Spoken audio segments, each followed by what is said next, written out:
Now let us talk about the planning process. Decision making जो actually managers करते हैं, managers करते हैं कंपनीज में, डायरेक्टर्स करते हैं इंस्टीट्यूट्स में, ठीक है। This is a planning process. तो डिसीजन मेकिंग जो है प्लानिंग प्रोसेस में कैसे की जाती है, देखिए सबसे पहले एंटरप्रेन्योर जो है वो टास्क को डिफाइन करता है, what will be the task. उसके बाद वो उन टास्क की सीक्वेंसिंग करता है, राइट, कि भाई ये पहले होगा, उसके बाद ये होगा, फिर ये होगा, फिर ये होगा। इस तरह से वो सभी टास्क की सीक्वेंसिंग करता चला जाता है, उनको प्रॉपरली डिफाइन करके। अब उसके पास डिसीजन आता है कि उसके पास जो अवेलेबल रिसोर्सेज हैं, यहाँ मैं सबसे पहले एम्प्लॉयज की बात कर लूँ, वो किस एम्प्लॉय को किस टास्क के लिए सिलेक्ट करेगा, चूज करेगा। अवेलेबल रिसोर्सेज में सारे एम्प्लॉयज हैं, but how he will make the best possible choice, that is known as decision making. तो वो चॉइस इस आधार पे होती है कि अगर कोई एम्प्लॉय किसी टास्क के कंटेंट को जानता है, ठीक है, किसी टास्क के कंटेंट की नॉलेज रखता है, तो उसे उस टास्क की नॉलेज होती है, इसे कहते हैं नॉलेज, राइट। लेकिन अगर उसे ये पता है कि वो टास्क होता कैसे है, दो चीजें हैं, उसे अगर ये पता है कि वो टास्क होता कैसे है, तो उसके पास उस टास्क को करने की रिक्वायर्ड स्किल्स भी होती हैं, ठीक है।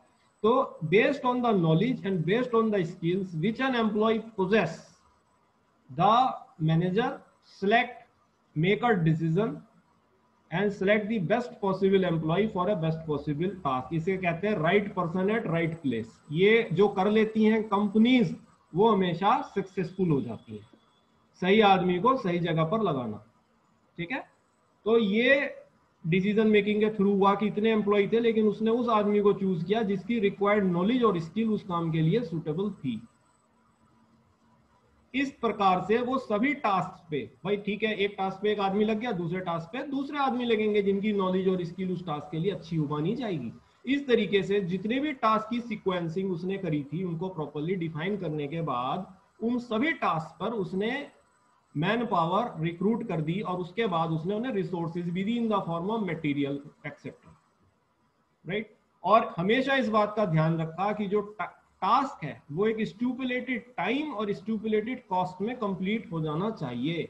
इस बात को मॉनिटरिंग और कंट्रोलिंग कहते हैं, जो कि इंस्टीट्यूट्स में डायरेक्टर्स करते रहते हैं और कंपनीज में मैनेजर्स करते हैं, कि जो भी मैंने टास्क दिया है उस टास्क को जो एम्प्लॉय कंप्लीट कर रहा है वो एक स्टूपुलेटेड टाइम और उसकी कॉस्ट के विद इन कर रहा है। मैं इस बात को मॉनिटर और कंट्रोल भी कर रहा हूँ, और मैंने जो टास्क जिसको दिया है वो बेस्ट पॉसिबल अवेलेबल रिसोर्स है मेरे पास, जिसको मैंने उस पर्टिकुलर काम पे लगाया है, ठीक। इसे कहते हैं decision making in planning process. So you can write, an entrepreneur plan to define the task, sequence the task, and an entrepreneur has to take decision to choose resources for a particular task. If employee has the knowledge of task content, he oblique she has the knowledge of task. If employee knows how to do task, he has the skills required to do the task. Based on the knowledge and skill of the employee, the entrepreneur takes decision to select employees out of available resources. He thus allocate resources to accomplish the task within a stipulated time frame and cost. जैसे हमने project planning में भी पढ़ा था, भाई cost change नहीं हो सकती, जो एक बार आ गया आपने उसको उसी के अंदर आपको उसको करना है।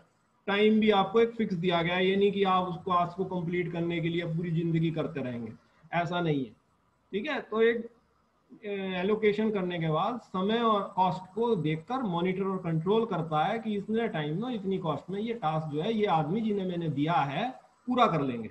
This is known as decision making in planning process, right.